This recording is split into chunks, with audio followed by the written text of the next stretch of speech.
Welcome to the Human Capital Innovations Podcast, your go-to source for personal, professional, and organizational growth and development. We hope you tune in often for all things people management, organizational development and change, organizational leadership, and social impact related. Maximize your personal and organizational potential with Human Capital Innovations Podcast.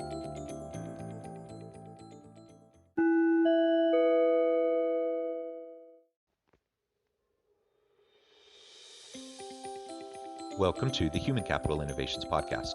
In this HCI podcast episode, I talk with Kimberly Cabot about effectively delivering and receiving difficult feedback.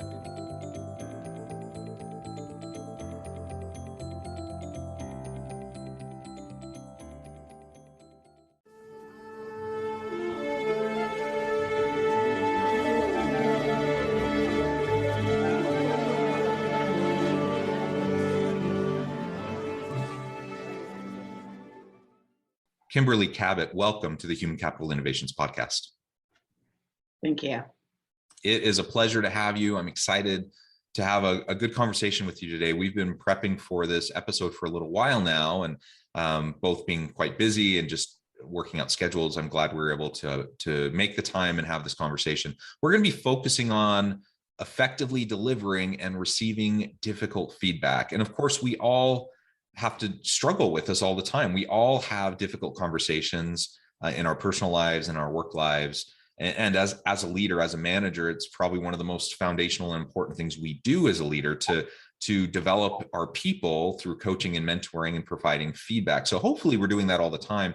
Sometimes it's easier than others. And particularly when things are really hard and difficult, there's difficult feedback to give. It can be, really challenging to figure out how to do that effectively. So we'll have a nice conversation around that topic today. As we get started, I wanted to share Kimberly's bio with everybody. Kimberly Cabot was the director of operations in Handle Group's corporate division for 5 years before becoming a full-time coach with clients in both the corporate and life coaching divisions. She was deeply immersed in the Handle method, and in this time, she uses the method to transform her life. She was fresh out of a divorce and was able to turn the damaged relationship with her ex-husband into one of friendship, family, and mutual respect. Kimberly is the mother of 2 young adults that are both positively impacted by her commitment to open communication and vulnerability. She also changed her relationship with money from abusive to abundant. In her previous career, Kimberly was an organic farmer, planted vineyards, and started a winery. She learned a lot about business ownership and following through on actions to make a dream come true. She lives in Northern California, is a certified yoga instructor, and spends her free time adventuring in nature with friends and family, lifting heavy things and putting them down in the gym and gardening. Wonderful background. I love everything about what you do. Before we launch on into the conversation, anything else you would like to share with listeners by way of your personal background and context? I'm doing more coaching in corporate, so this is a relevant topic. And so I'm glad we're talking today, because the more I work with business leaders and executives, the more I see this, how necessary the whole feedback key is for success, both ways, giving it and receiving it. So I'm glad we're talking about this. Yeah, absolutely. It really is one of those really tricky, sticky points for most people. In fact, I've encountered very few managers and leaders that are good at it. And it's not for lack of good intention. Like people, I believe that people generally have good intentions. They want to, genuinely help the people around them. But we all like to receive feedback differently. And so part of it's just knowing your people and knowing, how direct or indirect to be, and we just have different personality styles. And frankly, who likes to give, negative feedback? And so it really can be a difficult, challenging thing. Yet, I think it's probably one of the most important things that we do as leaders, if we're going to truly develop our people and help them maximize and achieve their full potential. And so we can't shy away from the challenging feedback. We can't fall into the trap of passive aggressive approaches to dealing with, the issues that we might see in the workplace with our people. And we just have to tackle it head on. And so both giving and receiving, it can be challenging as a leader. And I look forward to exploring that with you. Let's start with how to have that hard conversation. So giving, positive feedback, we don't have to really stress all that much about that, because people like praise, people like to give praise. And, sometimes we might fumble a little bit or say something, put our foot in our mouth a little bit, but for the most part, like, giving positive feedback isn't really the challenge. But the hard feedback, the hard conversation, when there's a performance issue, those sorts of things, that really can be challenging. So how do we start the process of approaching that and tackling that head on? Well, here we can talk from experience. So I've received negative feedback.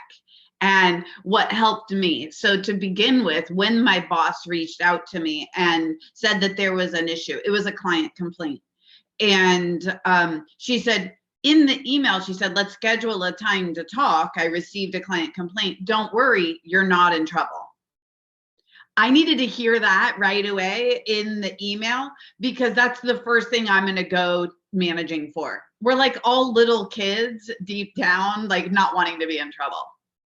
So if we can even start that way with people, like, you're not in trouble, we're just going to learn from this. Like, let's get the lesson so you can be better. So that helped me, just starting with the email, even scheduling before we've even had the conversation. You're not in trouble. That's a good way to start. Then can I just mention on that point? I agree with you. I think anything we can do to diffuse the anxiety that people might have around the feedback conversation is going to be really helpful. And we tend to, as humans, we tend to ruminate, and we tend to kind of jump to the worst case scenario. And so, your boss, sends you an email and says, hey, client feedback, we need to schedule a conversation. I mean, what's the very first thing you're going to assume? I'm fired. I mean, of course, you're worried that something bad's going to happen because of it. And so, yeah, just diffuse it. Just be proactive, whether it's face to face and you just say, hey, can we chat for a few minutes about some customer feedback you received? No trouble. This is going to be a learning opportunity. Just something as simple as that, whether face to face, by email. Then you can get to the quick early win of just getting the person bought into, yes, let's have a conversation. Yes, I know I'm not in danger, so I'm not going to get all defensive. And you can just come ready to talk. Right. Let's use it. So the communication principle that we teach is called grace and wisdom. So your wisdom is your truth. You're going to deliver the truth, but you want to wrap it in some grace so it can be received without defense. So you can hear, just even in that simple example you gave, hey, I got some feedback, I want to deliver it to you. This is a growth opportunity. Don't worry, no trouble. You can hear the grace that it was wrapped in so it could be received. So you're going to use that same principle going forward in the conversation. You do want to give the feedback so people can err too far to the side of grace. And it's not a big deal. Don't worry about it. It was nothing. It's just this little thing like that. Now we've lost the opportunity to grow. Like, the feedback is a key to our growth and our success. So we do want to give it and not go too far into grace. Too far into wisdom would be like, look, we got this negative feedback. We got to deal with it. I don't want to get these kind of emails. Then it's too far. So that balance, and you're right, what you said at the beginning is the balance with each person, what they need is how you're going to fine tune and learn to dance, because that's part of being a leader, is learning to manage up, learning to manage down and across, like how each person needs a different style, a different amount of grace, a different amount of wisdom. So that's something we want to task ourselves with, being like that level of sensitivity, that level of care. That's going to make a huge difference for the buy-in. Yeah, absolutely. And, some people really don't hear the feedback unless you're pretty darn blunt. Yeah. Some people, just you really have to just, you can still do it in a productive way and in a constructive way, and you can still couch it with grace. But if you layer too much on, they're not going to hear it. They're just going to It's like, you watch those romantic comedies and someone gets broken up with and they don't even know they're broken up, right? So that's like this classic comedic scene. Well, there are some people like in the workplace, they'll have a difficult conversation feedback session where they have to make a big change, and they just walk away thinking, oh, my boss loves me, everything's fine. So you definitely, you just need to know your people. There's no substitute for knowing your people, knowing what they need, knowing their communication style, and then tailoring your approach to meet their needs. Again, if our goal is to develop them, then it's not about us and how we like to give and receive feedback. It's about them, and it's about how we're going to help them achieve their potential. Other people, can be pretty darn defensive and sensitive. And so we just need to keep that in mind too. And people are all along the spectrum. And so there's no substitute for just knowing your people and knowing how they like to receive it. I find that it's just one of the first things I would do when I have a new person on my team is just have that kind of onboarding conversation about feedback and about how they like to give and receive it and what communication they prefer. Have that open dialogue with them, and that will help you learn what they prefer. And then of course, over time, you'll fine tune that. Yeah, exactly. Yeah. So now you've set it up where you've asked the permission to have the conversation. So we're not just dropping this on people. We're not bombarding them in the hallway. We're not just calling and dropping it. We want permission. We want to set up a time. So we've given them the chance to prepare themselves a little bit. And then when you do get in the conversation, the first thing is context. So we want to provide the context that this really is, about how learning. This really is about, my care for you and wanting to grow you and wanting to see you go to the next level. And I know that this is something that will get in your way if we don't address it now. And I'm doing it. So I want to give you the context that this is coming from care, that this isn't coming from you're in trouble. So once now we're in the conversation, I still need to set the context so that your nerves can go down enough that you can hear it and receive it. And I think you mentioned something really important before you even got into the start of the meeting. And that is when you initially seek permission to have the discussion with the person before the meeting, provide at least some level of context then. We've kind of implicitly already said that, but I think it's really important to be pretty darn explicit because people will often assume the worst. And how many times have you been there and all of a sudden, something pops into your email, an event, like a meeting request with your boss, and there's like no title, there's nothing, you don't know what the meeting's about. You're just all of a sudden you're being summoned to their office or they'll pick up the phone, they'll say, hey, or maybe the admin will call you and say, hey, so-and-so needs to meet with you tomorrow at 1 p.m. Okay, what's it regarding? I can't say. Okay. So of course, then you're coming in at a real disadvantage. And to your point, we want the opposite. Like we want people to come in without the anxiety. We want people to come prepared, and they can only do that if you let them know why the meeting's happening in the first place, why you're going to have a conversation. And so then we find ourselves in that meeting, and then you reiterate the point you just made and diffuse it, and just make sure this is all about you. This is a developmental conversation. I genuinely want you to be successful. And so here's some feedback.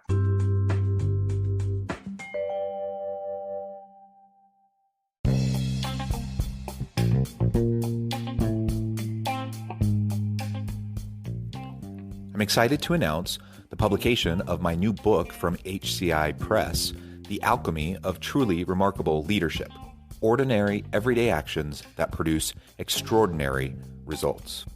Consider how the nature of work has shifted over the past 50 years. With increased globalization, rapid technological advancement, and the shift in economic composition, the average job of today looks very different than the average job of 50 years ago. What will the jobs and organizations of tomorrow look like? Moreover, what does this all mean for organizational leaders? What are the core competencies and capabilities of organizations and their leadership that are prepared for continued disruption and geopolitical and socioeconomic shifts? Regardless of what the future holds, increasingly, leaders need to be socially minded, data-driven, decisive, champions of talent, and disruptors of the traditional notions of leadership, teams, organizations, and work. The Alchemy of Truly Remarkable Leadership will help you to explore your own leadership competencies and capabilities and consider ways to apply and implement them into your workplace and personal life.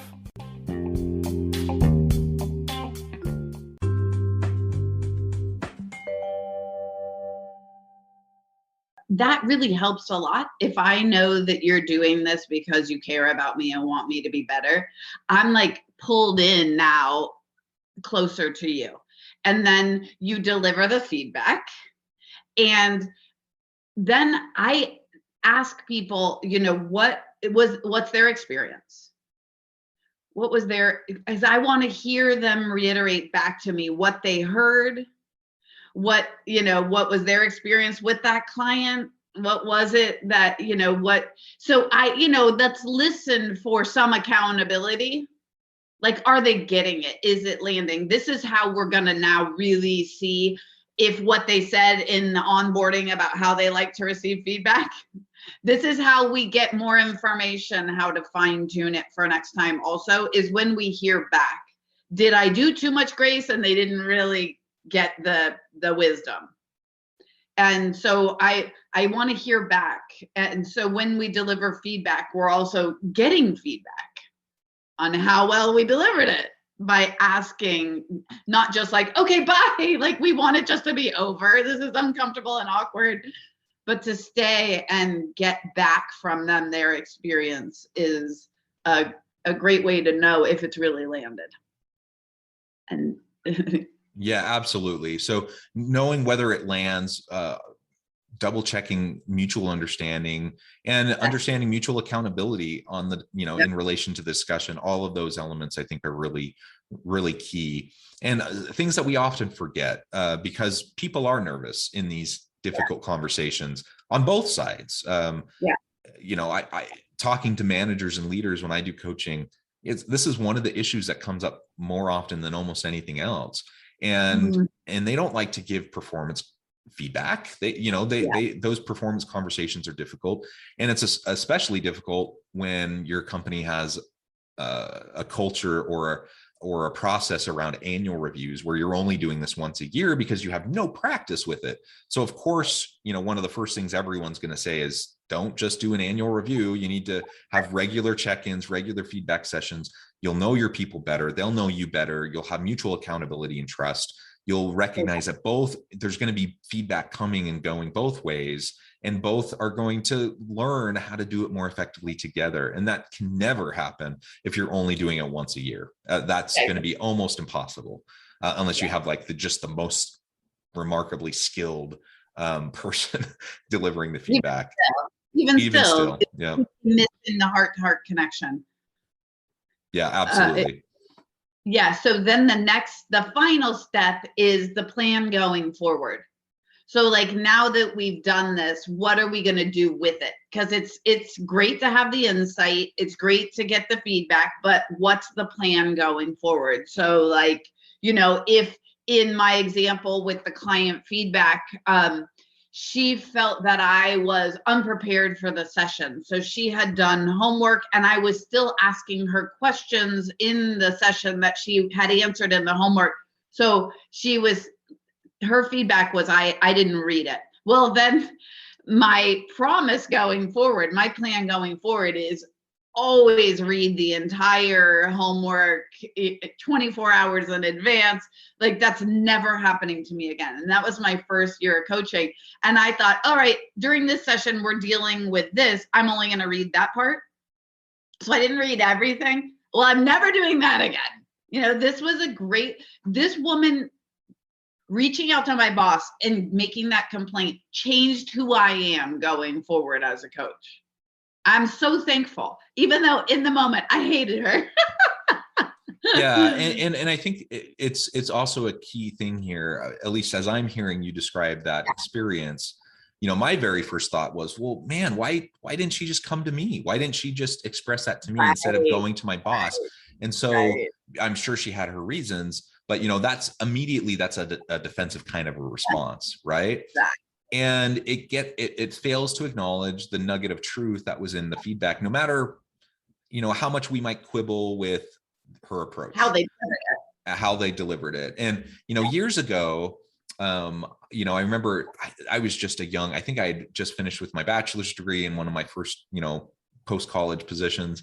And I'm sitting in a training, and it was all about receiving and giving and receiving feedback. And the real focus actually was on receiving feedback.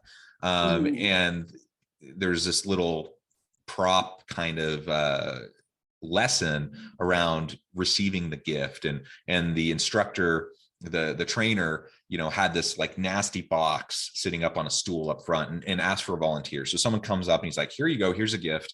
And the person, it like smells, it's like slimy, it's like got like oil stains, it looks like it came straight from a dumpster, it looks nasty. And he's like, here's your gift, enjoy. And the person's just looking like that, no thanks. He's like, no, dig into it. So he opens it up and he starts pulling out like rotten banana peels and like all this nasty garbage and stuff. And he says, keeps coaxing him, keep going, keep digging. And he keeps going, he gets to the bottom, and there's $100 bill. But he had to wade through all of that garbage and all that gunk to get to the point where he found the value.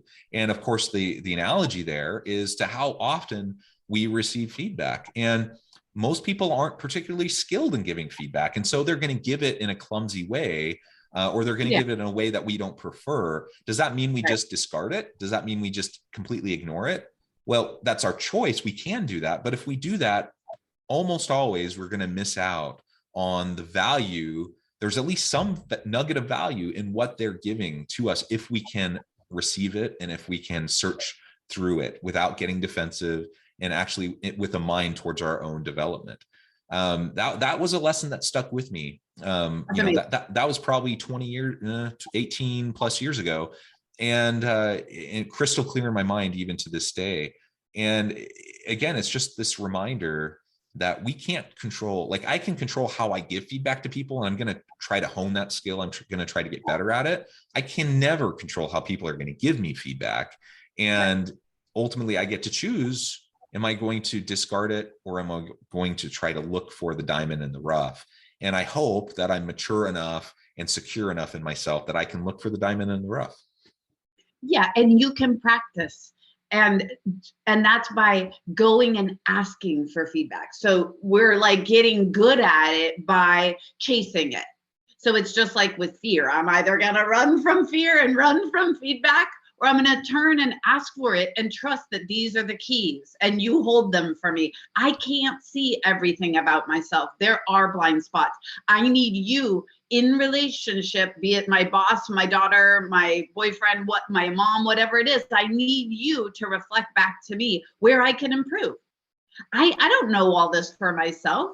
So I send clients to go ask their boss, a direct report, and a coworker about what traits are getting in the way for them.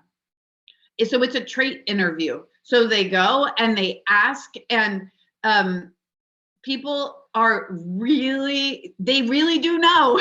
They really do have the answers for you. And we're not dumb to our traits. Like, you'll know if you're a procrastinator or sloppy or worrier or, a bulldozer. You'll know that you are that. It's not that you're clueless, but we don't know the impact it's having on people. We don't know how it's getting in the way of our relationship or our performance. They'll tell you. So that's part of it. It's like asking about the traits and then an example so that it really lands for us. So I get people going and asking for this. And then when they come back with it, we put a plan in place of what they're going to do with it. This one woman, she was so impatient and short that everybody gave her that feedback. So we put a promise in place. If she responds that way, she owes them a $10 Starbucks gift card. So she was walking around with them in her pocket and handing them out for weeks until it's like she finally got ahead of it and quit, put that pause in her response. We are capable of tweaking our behavior.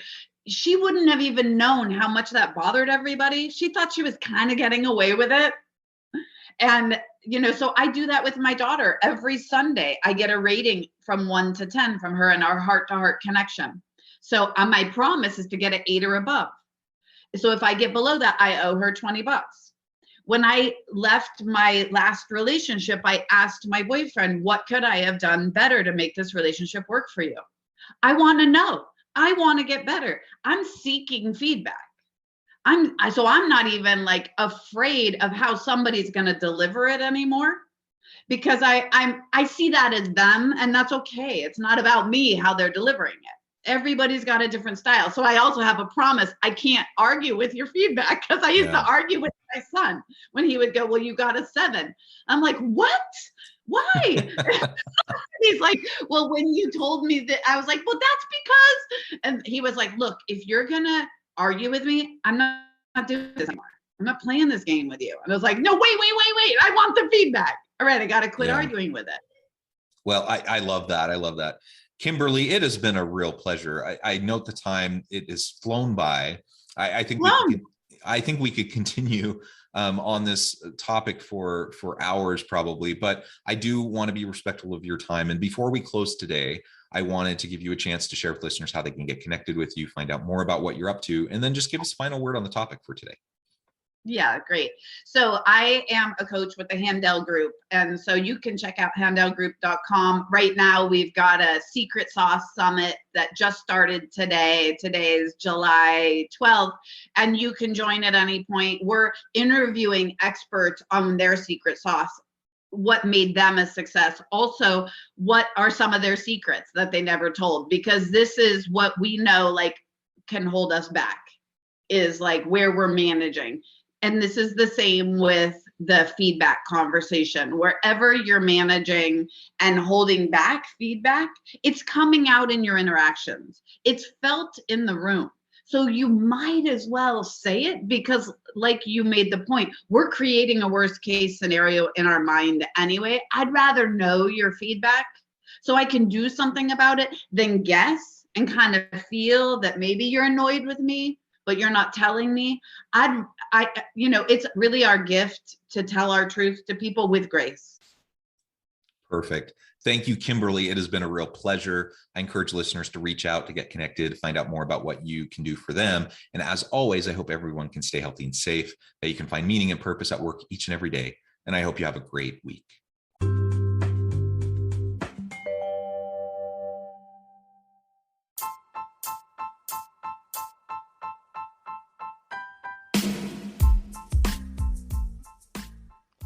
We are excited about the launch of HCI's new magazine, Human Capital Leadership. Human Capital Leadership is a free, interactive e-magazine designed to help individuals, leaders, and organizations find innovative approaches to maximize their human capital potential. We will be publishing issues quarterly in August, November, February, and May. Check out the first issue and let us know what you think.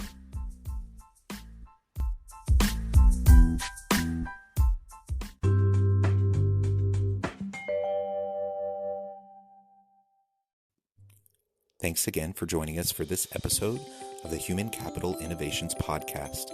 I hope you stay healthy and safe and that you have a great week.